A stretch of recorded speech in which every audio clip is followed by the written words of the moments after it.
중요한 전기장에 대해서 알아보기 앞서 기본적인 것들부터 알아보면 전하량의 단위로 1쿨롱이 있어. 1쿨롱은 전자 6.25 곱하기 10의 25개의 전하량 같은 거고, 이제 전자 한 개의 전하량은 1.6 곱하기 10의 마이너스 19쿨롱이다. 그다음 전하량 보존의 법칙 기본적으로 성립해. 전하는 새로 생기거나 소멸되지 않고 그 총량은 보존된다.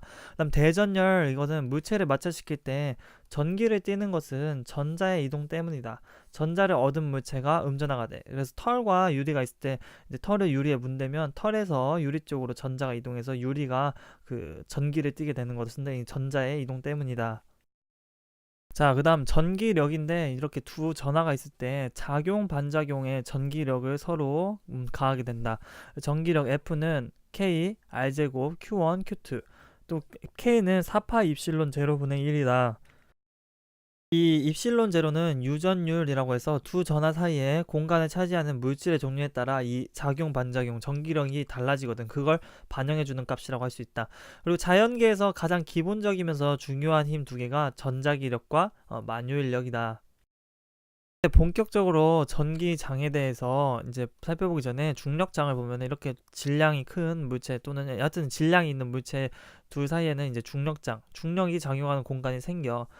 이해 같은 경우에는 이 M이 만드는 라지 M이 만드는 중력장을 벗어난 질량이라 할 수도 있고, 이게 전기장과 약간 비슷하거든. 자, 전기장은 사실 전기력장이라 말해서 이 전기장이라고 하는 거래. 전기력장, 전기장을 만든다. 이렇게 고정된 전하가 전기장을 만들어. 전기력이 작용하는 공간이다. 그래서 이 스몰 q가 F1의 전기력을 받아. 얘도 당연히 받겠지만 고정시켜놨고. 자, 전기장은 기본적으로 힘이다. 힘은 벡터이기 때문에 크기와 방향이 존재한다. 자, 먼저 벡터인 전기장의 세기부터 보자면, 이제 전기장의 세기는 우리가 약속을 했어. 약속을 1 플러스 1 쿨롱이 받는 전기력의 크기라고 약속한다. 이것은 약속이기 때문에 암기해야 돼. 플러스 1 쿨롱이 중요해. 플러스 1 쿨롱이 받는 전기력의 크기 세기를 전기장의 세기라고 한다. 플러스 1 쿨롱이 그 지점에서 받는 힘의 세기가 바로 그 지점에서 전기장의 세기다. 그래서 질문이 어떤 지점에서 전기장의 세기가 어떠냐고 물어본다면, 플러스 1쿨롱을 거기다 세워놓고 플러스 1쿨롱에 가해지는 전기장을 이리저리 분석해보면 전기장의 세기를 구할 수 있다. 그래서 F는 이제 이 Q쿨롱 하나가 있다고 해서 가정했을 때 481실론 제로분의 R제곱분의 Q 플러스 1쿨롱으로 구할 수 있어. 근데 중요한 건 이 공식 자체보다 전기장의 세기는 이걸 기반으로 그때그때 상황에 따라 구해줘야 돼. 뒤에서 한번 확인해본다. 이게 바로 그 말인데, 이렇게 고정된 전하가 두 개 있고 여기 플러스 1쿨롱이 힘을 받을 때 얘에 의해서는 이쪽 방향으로 이렇게 전기장을 세기를 받고 전기력을 받고, 얘에 의해서는 이렇게 전기장을 받아. 그러면 결국에는 이 합력이 바로 얘가 받는 이 지점에서의 바로 전기장의 세기 2라고 할 수 있지. 그래서 1대1대 루트 2에서 곱하기 루트 2 한 게 전기장의 세기 이 지점에서. 전기장의 세기는 그때그때 구해야 되는 것이다.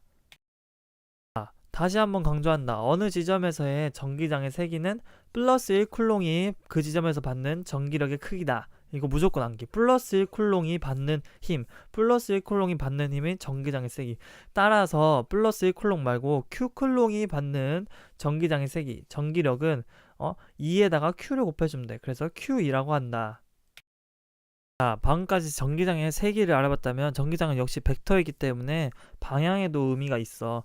그래서 전기장의 방향은 플러스 1쿨롱이 받는 전기력의 방향이다. 중요한 건 플러스 1쿨롱. 자, 그래서 전기력선의 방향, 전기장의 방향은 플러스 1쿨롱이 받는 힘의 방향. 이게 다 플러스 1쿨롱을 놓으면 힘을 이쪽으로 받는다는 거야. 그 다음 전기력선의 간격이 점점 거리가 지날수록 넓어지는 걸 알 수 있는데, 이 공식에서 R제곱이 이렇게 반비례하는 걸 반영된 것이다.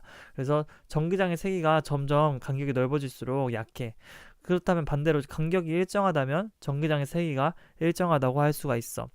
세 번째로 전기력선의 개수는 전하량과 비례한다.